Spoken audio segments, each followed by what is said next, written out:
Logitech is running a big sale on refurbished gear through the weekend, which are already sold with some pretty nice discounts. Check it out at logi.gg/Datto and use code Datto10 while you're at it to save even more. Hi everyone, this isn't even my final form, and today I'm coming at you with yet another Let's Argue, where I am taking your hot takes, your Destiny opinions, your tough questions, and I am responding to them in a way that will hopefully not make you very upset. But some things might. Not incorporating the world tier system into all planets is quite possibly the most puzzling decision I've seen Bungie make. I absolutely adore the idea of being able to make destinations harder for better loot, and only having the system on Kepler further beats the dead horse that are older planets.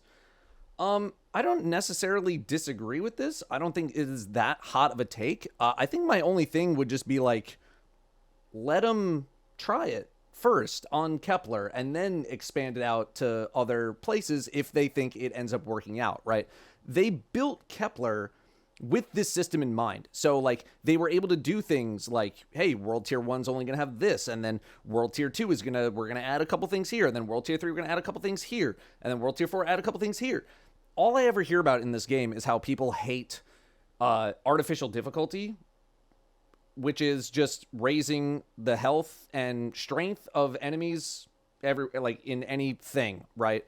So all adding world tiers does to all those older planets is just introduces a concept of difficulty that people hate, like really, really, really hate. And also, I don't feel like they would be able to do the world tiers justice on those other destinations, because like we've already uncovered like all the secrets, right? Like we already know everything. Bungie's not going to go back and retroactively add stuff to those planets, right? So it's just going to be in the form of like harder hitting enemies, which like for some people, like sure, include that. Like people would like that, people would go grind, whatever. But like I don't think it's outside the realm of possibility that they could add the world tier system later, but I just don't know how much they think it would be adding to that experience to the point where like a lot of people would want to go back to those older planets and mess around on them. Like personally, I wouldn't really, unless they also revamped a lot of the loot and this and that. And there's nothing that says they couldn't do that, but like let them iron it out first on Kepler and see how it goes and see if they need to make any adjustments. And then if it's something that they want to do in the future, sure, I'm all for it. Like it would be cool to include it right now if they could. But yeah, this is like a, like give them a sec. Let them try it out first on Kepler. Next, we have like a swath of like tier 5 loot related comments. They're kind of all over the place. First one I want to talk about is weapon tiers will be almost entirely irrelevant as long as you have the correct perks. As a result, old gear will only become obsolete if there are better perk combinations available. This is completely separate from the tier system and is no different to any other expansion. I think this is not a hot take literally whatsoever. I think people greatly, greatly, greatly overestimate what tier 5 loot is going to do for them in like any sort of end game scenario. Spoilers, if you even just have like I would rather have a tier 2 weapon with the god roll that I'm looking for versus a tier 5 weapon that doesn't have what I'm looking for or like does not have good perks. I think people don't really remember that like when Bungie first made adept weapons, they were trying to avoid a situation that they got with the Recluse and like Mountaintop back then, where those weapons were so overwhelmingly better than like the majority of other things in the game that if you weren't using those, you were just completely outmatched. And Bungie didn't exactly want that to happen with adept weapons, right? Or enhanced perks in general. It's a small upgrade to your experience, right? These are 5% boosts, if that, in a lot. Look, I understand that there's some situations like, oh, but what about, the bow from Garden of Salvation with enhanced kinetic tremors. It goes from 3 shots to 2 shots. That's a 33.3% repeating, of course, upgrade. Like, I get it. There are going to be some exceptions to the rule, but like a lot of these other things, auto-loading holster was like 3 seconds to 2.7 or something like that. Sure, maybe someone at the highest highs of the gaming platform can be able to tell, like, oh, well, that means I can now do this and this. The average person is just not going to notice those things. And so these tier upgrades, these like enhancements to the perks, yes, they are nice, but they are not the difference maker in your gameplay. Like, if you have a weapon that is not enhanced, you are not all of a sudden like irrelevant, right? You are still totally fine to use I use non-enhanced things all the time. It doesn't make or break my gameplay experience that much, if at all. So I do think there's a lot of people panicking, like, oh my god, if I don't have tier 5 loot, then like no one's gonna invite me to LFG groups ever again. And like, that's not true. And guess what? If people are being dumb about that, where they're like, oh, you can't come in unless you have tier 5 armor, that's some people you don't even want to play with to begin with, right? Like, that's not a group you want to join. So I do think there is a bit of overvaluing tier 5 weapons, which goes into like another comment here. The difference between tier 4 and tier 5 weapons needs to be substantial. We've had a problem for a while that people aren't doing endgame content because there's no reason to, as adept weapons have mattered less and less. We'd love to see tier 5 weapons have access to maybe even a separate perk or two compared to their counterparts among their tiers, or among other tiers, sorry. I don't necessarily disagree. Like, I've historically been a big supporter of, like, do the hardest stuff in the game, get the best loot, and, like, I wish it mattered more. But this is not something that I think is going to happen in Destiny. I don't think Bungie wants a situation where, like, tier 5 is that much more substantial. I'm with you. Like, I think it would be cool to have tier 5 weapons have access to some sort of exclusive perk, but Bungie is trying so hard. They're trying so hard to avoid another recluse situation. So this is just something that I don't really see happening. I think they're going to try to do it in the form of cosmetic things with like the special treatment and the ornament and this and that, and hopefully they'll come out with different ornaments every expansion, because I don't want them to all just be blue all the time. But I'm with you, but I don't think this happens. Final tier 5 thing, I feel the tier 5 weapons and armor are just replacing our current gear but not solving the core issues once we actually have good tier 5 sets. If the issue is trying to solve is slow power creep and get people to use the new weapons and armor, then this system will only cause a 2, maybe 3 expansion gap before we're right back in the same situation we are right now. I do agree that this is a potential problem, right? Like, once you have enough armor, you tend to be set, right? Like, you don't really need that much more. So this is a problem that I do think is potentially going to happen for a lot of more endgame players out there, unless Bungie continues to introduce new set bonuses that end up being really, really good, and you have an incentive to keep moving up, but then even that itself is just like power creep intrinsically. The issue is, like, we don't have a gear system or like a progression system that works like a more traditional MMO. Like, Destiny is just a game in MMO hyperspeed, right? People don't want to have that huge commitment to getting like the smallest level upgrades and just like slowly building themselves up over time, right?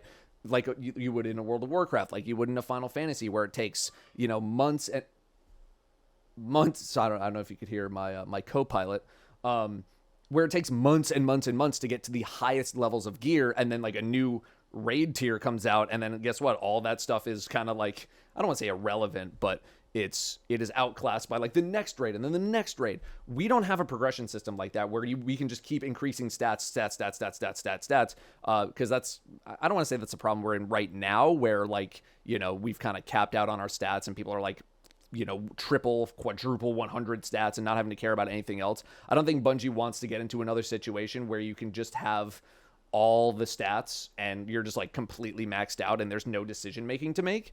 Granted, we'd have to power creep pretty long and pretty hard for us to get to that point. But yeah, I think this is an issue that will happen to hardcore players, obviously faster than more casual players. But that's just because of how progression works in Destiny, right? It's just, That's just how it works. And it is a problem that they will eventually need to address some point in the future. Although the way some people are reacting to some of this new gear stuff, which we are going to talk about, maybe that's not as big of a deal because people don't seem to like to grind armor like at all or like anything. I don't know. We'll get to it. Sorry, one more tier 5 comment. They should add tier 5 weapons to all the old raids and bring back prestige difficulty in order to earn said tier 5 weapons. I know it sounds infeasible because it complicates raid design, but it would be cool. I don't think this is a hot take at all. Like, it would be cool if Bungie could go back and update the old raids like they have been doing with the crafted weapons, right? They just did Garden and Vaulted Glass, right? There's nothing that says Bungie couldn't go back to, go back to Deepstone. Like, we added tier 5 weapons to go get in Deepstone. Bringing back the prestige difficulty thing, on the other hand, that is something I think is absolutely not going to happen for the older raids, because that would mean they'd have to go back to the older raids and redesign a bunch of stuff, and that is not where I feel like Bungie currently is right now with any of that kind of stuff whatsoever. So yes, I agree. It would be cool for them to bring back prestige difficulty, and I think they are like trying to do something like that with like the newest raid, like the mid-season update. Like, they're doing some changes and adding difficulty and like whatever else they've talked about. So like for the new stuff, yeah, sure, okay, but the older stuff, give up on the prestige difficulty dream and the different mechanics for the older stuff. I just don't think it's happening. But tier 5 getting updated, or even like armor, like Val the Disciple gets, hey, it's got a 2-piece and a 4-piece set bonus. Like, go get that new armor, like whatever they want to do, right? I think that's totally feasible. Next, Bungie needs to drop older console and processor support. It is clear that continued support of older, weaker systems is a limiting factor. Right now is a perfect time to do it, as many people consider the story over. Bungie will get much more pushback if they wait until a few years into this new saga. So regardless of if this is right or wrong, which, like, I don't know enough about game development to really say, like, yes, it is, like, older supportive systems is holding back the game. It sounds right. Like, for all we know, like, yeah, PS4 is holding back some of the capabilities of what Destiny is able to do, right? It sounds very plausible. I wish I could talk to, like, an engineer to be like, hey, if you didn't have to deal with PS4 and, like, the old Xbox, like, whatever the hell it's called, what could you start doing that you couldn't do right now? I would love to talk to, like, some kind of engineer about that, because I would love to educate myself on, like, what the capabilities are, like, what are the limiting factors. Regardless of all of that, the only thing that matters here is the cash monies, okay? If there is enough of a player base on the old consoles and on old processors and on old this and that and whatever, Bungie is not going to delete those people from their earnings pool. They are just not going to do that until maybe they reach like a Rise of Iron situation where either the population is so low that they can go without that extra money, or the game becomes so prohibited from growing because of those older consoles that they have to just be like, we're done. Like, we can't support this anymore. It's probably going to be a combination of both of them, right? So until that happens, until there's so few people that are on those older consoles, they're just going to stay around. Like, it is just, I think it's a purely business decision for the most part. I'd be very, very surprised if it was anything else. I'm talking anything else. Yeah, it's just purely numbers. It's money, it's business. That's what I don't know. Feel free to dispute otherwise, but most of the time it do be coming down to money. I believe the Sparrow developers have the hardest job at Bungie. Putting hours of work into each model knowing nobody will ride a majority of them must be depressing.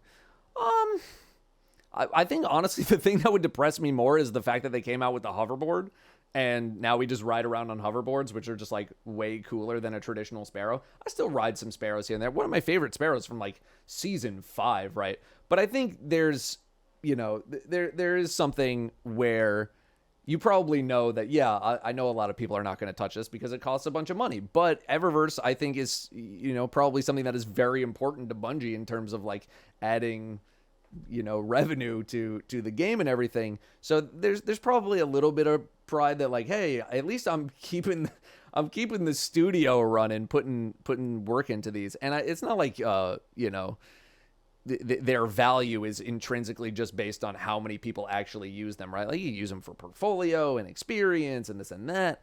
But yeah, if anything, the hoverboard would be the thing that would depress me, that like we spent all this time creating these awesome sparrows and now people got hoverboards that they're running around on or driving around. And but then, hey, that just gives them more opportunities to make hoverboards. And you got to think that hoverboards are easier to make than a sparrow, right? Like the sparrow is so much bigger. It's got so many more parts. The hoverboard is like, you know, I don't know enough about polygons to be like, yeah, the hoverboard's easier. But by virtue of the fact that like it is smaller and flatter, you got to be like, come on, man, it's got to be easier, right? It's got to be. Okay, so new gear. Let's talk about new gear. It's the biggest thing on people's mind right now. I didn't even pick a specific like new gear question because there's a lot of things to discuss. I've been asked about it constantly, so I want to try to hit some bullet points. So I've been more of a fan of the concept of new gear than most people. The idea that I will finally have to care about both sides of the gear grind again, like having things to go chase down. I have not had to care about the gear grind or armor for like 3 years now. And I'm guessing a lot of other hardcores have also not had to care either. Let's start with something that I am annoyed about and hopefully get you on my side a little bit before you want to strangle me. There's only 6 different combinations of stats that can be found on gear in Edge of Fate. And that annoys me for 2 reasons. Number 1, in Edge of Fate, if I want to make a build with armor combos that don't exist or like stat combinations that don't exist, I am out of luck until they exist, or I have to go with something like lesser because it just doesn't exist. 2, this has somewhat forced me to grind for armor rolls right now that will convert favorably in the expansion, which I don't want to be doing. I don't want to be grinding armor right now so that it's better in the future. I want to grind for the new armor with the set bonuses, not old armor that converts well. I get maybe why Bungie didn't want to dump all 30 combos on people. It's like maybe not to overwhelm everybody. But as a hardcore player and someone who understands this game, that's going to be annoying. They're like, you know, like, what do you mean there's no weapons/grenade statted armor or like whatever is, you know, missing, right?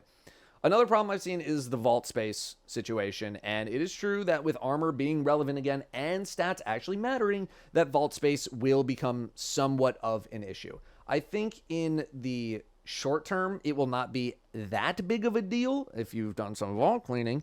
And when Renegades rolls around, which I think is when Bungie said that they're going to have updates to vault stuff, I'm pretty sure, we can reevaluate. But for you hoarders out there, yes, it might become an issue, and it is one that I can see becoming an issue for a few amount of people, depending on how much stuff you want to keep. The thing that I think is overblown the most is the new gear buff that you get, up to a maximum of 10% bonus damage and 15% damage reduction. This is not enabled in the contest mode raid, which to me is a great decision, nor is it enabled in PvP, also good idea. Although I do like the idea of a new gear only PvP mode, I do think that's cool. The reason I think it is overblown is because if you know what you are doing in this game, I don't think this buff really moves the needle that much in your average piece of content. I look at surges in a very similar light, although with them being at 25%, it's a bit more substantial, but you can still play the overwhelming majority of content without matching surges. Anything master and under in current day content, IMO really does not need surge matching. I would argue GMs don't either, at least for people in my skill bracket, which is I'm assuming is like 99% of the people watching, because only real gamers watch my videos. If you don't have new gear, no one's kicking you out of whatever Fire Team Ops playlist you're running. Like, you feel me? And if they are, they're a loser, and you shouldn't play with them anyway. I do anticipate that maybe the most hardcore of hardcore will want every inch of power that they can manage, but that's a very small percentage of people. Otherwise, like, go crazy in Fire Team Ops, man. Like, I just don't think this bonus is as substantial as people are making it seem. I also anticipate that most people will eventually want to pepper in some new gear into their kits anyway at some point, whether it's because of, set bonuses, or they didn't have something in their vault from the past, or maybe they got the stat roll that they're looking for and you just include it in your new build, or like whatever you are making. So this disparity will become even smaller with time, like the percentage bonus, as people get the stuff that they want.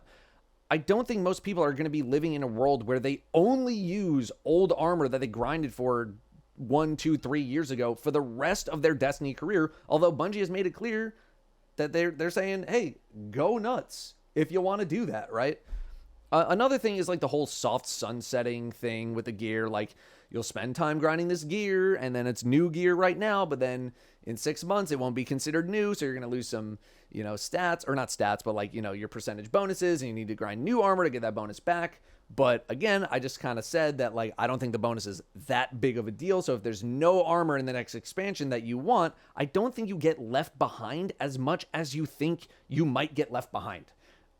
And hopefully the set bonuses will be incentive enough to want to get new gear going into the future. Some of the set bonuses we've seen so far, they're a bit on the light side. I get it. I think they're like a smidge underwhelming at the moment. But things like this have started undertuned and then gotten better. Like, look at the artifact when it first rolled out, for example. It used to be like super expensive to get even mid-tier quality perks from the artifact, and then Bungie adjusted, and now like look at what's in the thing now, right? But like, if you find like a really nice gear set with good bonuses and all that, and you like it and it's well statted, just because you lose some of those new gear benefits in the next expansion doesn't mean you're going to be irrelevant. Like, I feel like people think they're going to be irrelevant. And like, just because you're not using an exotic that is not on the new gear list, or it like has that blue sticker on it, doesn't mean it's irrelevant now. It just doesn't. But I also like said this on my live stream. If something like the new gear stat bonus, specifically the stat bonus, or like, sorry, the 10% damage, you get what I'm saying. If that is really that much of a deal breaker for you, then like, I'm sorry you feel that way. Like, I really do. And personally, I think you're either overvaluing this bonus, or maybe you're just burnt out. I think it is going to be another one of those things that looks bad right now when you're just reading about it, like many other things we've seen in the past, right? But then it's going to come out, and like, I don't think it'll be that big of a deal. So that's why I haven't been as like insane about it. Unfortunately, I don't think Destiny can really get away with what something like WoW does, or any other MMO does. And I don't know what order I'm putting this question in. And I know I talked about WoW in a different question, so I'm sorry if I'm just repeating myself. I'll start that sentence over. I don't think Destiny can really get away with what something like WoW does, or any other MMO does, which is just power creeping stats over and over and over, even if I think that's what this community would want, because it's the most obvious form of growing in power. The games just don't work the same way. WoW has a much longer time to grind and time between these resets, and it also just comes with the territory of grinding gear in an MMO. Like, people go play MMOs for that kind of grind. Yeah, also, like, I'm okay with being wrong if this new gear bonus ends up being more problematic than I anticipate. Like, I'm okay with eating crow. I mean, like, not him, like the expression. I got no issue with being like, okay, it's got some issues, let's talk about it. But I'm also trying to go into this a little more optimistic than most people, and I'm trying to look at like the neat things versus all the things that might be problems first, especially since there's like no time between now and the expansion for Bungie to like make too many adjustments, especially with nobody playing it. I'm on the, let them try some stuff train for now. And if it doesn't work, okay, we'll reevaluate. That's fine. But I just want to play around with it first before coming to conclusions, because I know how many times people have panicked about things that became not that big of a deal. And I just want to see this one out first. And then, if I'm horribly wrong, be like, hey, Datto, you stupid idiot. You were so wrong about that. And I'll be like, yeah, okay. I was wrong. What do you want me to do about it? You ever been wrong? My first time being human. Okay. Adding some sort of super rare cosmetic grind to literally any activity would add so much replayability to Destiny's endgame. There's no excuse to have Only either an exotic, which doesn't feel exotic, or some good role to grind for. Imagine having to farm moon bounties for a 0.3% chance of getting a transmog set. That makes you look like a nightmare. We're getting some semblance of daily rewards, but daily login rewards would have given a lot of players at least a reason to log in during dead periods and would have given some player retention. I think this is like most people's worst nightmare. I feel like a lot of people in the Destiny community are like so like they overestimate their like FOMO, and they are horrified of any kind of FOMO, like, oh, I missed my daily logins. It's just Bungie trying to get me to, log in more during the dead time. Like, I think a lot of people would hate that, even though I am a fan of some things where it's like, you had to be there to, like, get this neat thing or participate in this thing. I think you had to be there moments are kind of neat, but I do have the luxury of being a content creator for this game, and it's kind of my job, and I'm on all the time, right? I'm also with you, like some sort of rare cosmetic is cool, but like you look at some of the, some of the shiny weapon discussions that are going on right now, and there's a lot of people being like, why are they not buffing the shiny drops? The episode's about to end and this and that. Like I'm okay with like some of those rare shinies being rare shinies, right? The more you make it accessible, the less special this item is. And it should be some sort of a lotto drop. But I think I'm more on board with something like a pure cosmetic thing versus like the shiny is also adept and it's got the double perks and all this kind of stuff. I think if there were more just purely 100% cosmetic things that people could go get just as like a lotto drop, I think that's cool, right? But the more you incorporate like gameplay stuff into it, that's when people start to have a problem with it. But also, I think you would drive like a lot of people mad if you're like, hey, you have a 0.1% chance doing moon bounties to get this transmog set. I think you would probably see more complaints than people being like, yo, that's so cool. And also, Bungie wants to very much limit how much exclusive content they're making. They want to make as many things as accessible to as many people as possible because it just makes financial sense for them. Even though, again, I think it's cool. So I think some people would find it cool, and a lot of people would be like, my FOMO. Bungie using Star Wars as an incentive for people to buy the expansion post Light and Dark Saga seems a bit scary for the future of the franchise. This is a concern, by the way. It seems like they knew a chunk of the player base left after Final Shape and are holding on to whoever they can. I think it is ignorant to assume that Bungie was not aware that people were going to leave after Final Shape. Like, they knew people were going to leave. I don't think this is, the Star Wars stuff is like a reaction, but like, oh no, I can't believe, what do you mean they're all leaving after Final? I can't, no. Like, I think that is I'm not saying that's exactly what you're saying, but like if people are thinking like that, I think that's an ignorant take. They know that people are going to leave. So I don't think Bungie is like looking through the toy chest being like, Marvel, Star Wars, what should we do? I don't think that's their mindset. I think they're just like, we have this opportunity to try some like neat thing or like collaboration, to whatever the extent it's actually going to be, because we don't really know yet off of like a 10-second teaser. So yeah, I'm not viewing this as cynically maybe as some other people are. I'm viewing this as like, hey, Bungie thinks they can do something really neat with Destiny that still feels very Destiny, and I'm gonna let them give it a shot, right? Like if anything, I've said so many times, like Bungie's got to take some risks. They got to try some stuff, and this is them trying some stuff. And if it doesn't work out, okay, it doesn't work out. But I think to get this worried this far in the future with like almost no information is just like, I think you're just wasting your energy being so concerned about a thing we know nothing about yet. But yeah, I'm also just not that cynical where Bungie's just like, oh, quick, we got to collaborate with everyone so that people come back to the game. It's I don't look at it like that personally. There's a couple of comments stacked on top of each other about like nerfs being a necessary part of the Destiny, and nerfs are something that people need to accept and this and that. And this is a conversation I've like a zillion times over, to the point where I'm like, I've said everything that I could possibly say on like yeah, sometimes things got to get nerfed because Bungie wants a certain level of difficulty for their game, and that's the end of it, right? If they really wanted their game to be like this super casual, easy thing that everybody can just demolish every piece of content in the game without issue, they would have done that. They would have made the game like that, but they want there to be some sort of a difficulty curve. And if you have a game where like everything is at this like ridiculously high level of overpoweredness, then it just like destroys that progression, that like difficulty scaling and progression and curve.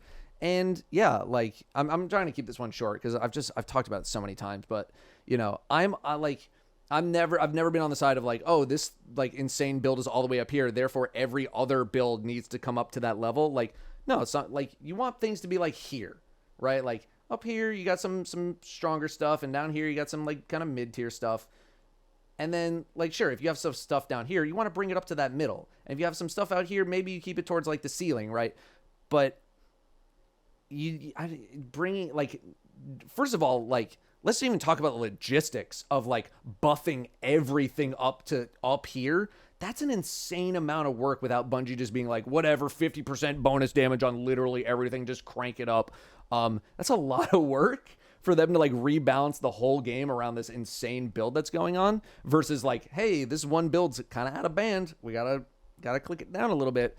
But it just comes down to like Bungie wants their game to be a certain level of difficulty, and they want to maintain some sort of a status quo where like some things are really good, some things are not as good, but you got to keep it somewhat balanced because you want to have a balanced game. They want to have a balanced game. I don't think there's like anything too insane about that. Hot take, not enough people know about the Nine to really be interested in them as antagonists or allies. They're really interesting for people who are deep into the lore, but there's a really good chance casual players will say, so Zerda's boss is our boss now, question mark. I mean, I don't think this is necessarily like that hot or cold of a take. It just depends on how you feel about the Nine. Like me personally, I'm interested in the Nine because they have been this sort of ambiguous thing that's always been in our world that like they tease here and there, and like we got Zer and we got this and we got that and we got the emissary and the drifter. And so for me, there's like enough there to be like, when are they gonna talk about these fools, right? And so like that's why I'm interested. Like if we're gonna build a saga on the Nine, like conceptually, I think they're neat and they're very mysterious. And I'm not that deep into the lore. Okay, like I'm very surface level. I do some occasional lore book reading, but I am very surface level, and I'm some level of into it. But yeah, I don't think this is necessarily like a super hot or cold take. It just depends on how you feel about the Nine personally. But I think you'd have to be ultra casual to never have even heard about the Nine, or you have to be like brand new. But I think more like, I think the average veteran player or long-term player probably cares at least a little bit about the Nine, right? A little bit? A little? Given that Bungie gave the... Oh, sorry, we're going through some turbulence. Given that Bungie gave Edge of Fate content creators guidelines for their videos and embargo and even linked to videos in the Twids, how do you feel about being used for their marketing? Genuine question, not trying to throw shade, I promise. I wasn't going to take it as shade, you know, because this is... I would hope that the community post was be like, I'm very genuinely asking for your questions. I mean, I've been used in their marketing before. I you know, they quoted me on the Witch Queen campaign in some of their marketing when I said it's the best campaign they've ever done, and it's not even close. So I can give like a little bit of like some context for maybe why people are like freaking out about so many content creators leading the charge. Last year, I and like a few other people gave some feedback that for Final Shape, even though my videos still did like pretty well, there was a lot of concern that like we got to come out to Bungie and we recorded a bunch of stuff and prepped a bunch of videos, but in between our recording and then our videos going live, they revealed like so much stuff and they spoiled so much stuff. And so I was like, okay, well, you invited us out to like check out all this new stuff, and then you just spoiled like everything. Like, we gotta give me like a bone here. Throw me a freaking bone. Let us show like one thing that's like unique. So now I think they might have gone like a bit too much in the other direction, where they were like, you guys are gonna push the charge, and we're like, okay, that sounds good. And So and we led the charge, and I think there were not as many articles as people were anticipating or streams as people were anticipating. And I don't want to say there was a lot of misinformation, but there was definitely just like not as much clarity because it wasn't coming directly from Bungie. And I think that's what has been getting people a little bit annoyed, is like some of the lack of clarity, because we only have so much time at those kind of events. So I think going into the future, if like Final Shape was like all the way over here, like Bungie heavy, and then Edge of Fate was all the way over here, content creator heavy, I think we got to get to like here. I definitely do think it was a little too much content creator heavy this time around. We can get back to a middle ground. I think there's a middle ground to work with Bungie and marketing and all this kind of stuff. The new weapon tier system is a great step forward, but could have even more perks, for lack of a better term. Borderlands 3 had random rolled guns, but also a trait called Anointed, where the weapon has even more benefits to specific classes. Destiny having this kind of system would make god rolls feel much more unique and play into class-specific playstyles much heavier. Conceptually, I'm into this idea, but I think there's a reason why we haven't seen too many class-specific weapons. We've only seen like 3 or 4 across the whole franchise. And I think that's because like they might be worried about certain classes having access to some sort of tech that not all the other classes do. Like, I mean, if we want to go back to like the very first thing they tried, you look at Taken King, where Warlock's got like an insane scout rifle and Hunter's got Ace of Spades and Titan's got Fabian strategy. And if you don't know that much about Fabian strategy, there's a reason. It's because like it really wasn't that good. Now, don't get me, here's the thing.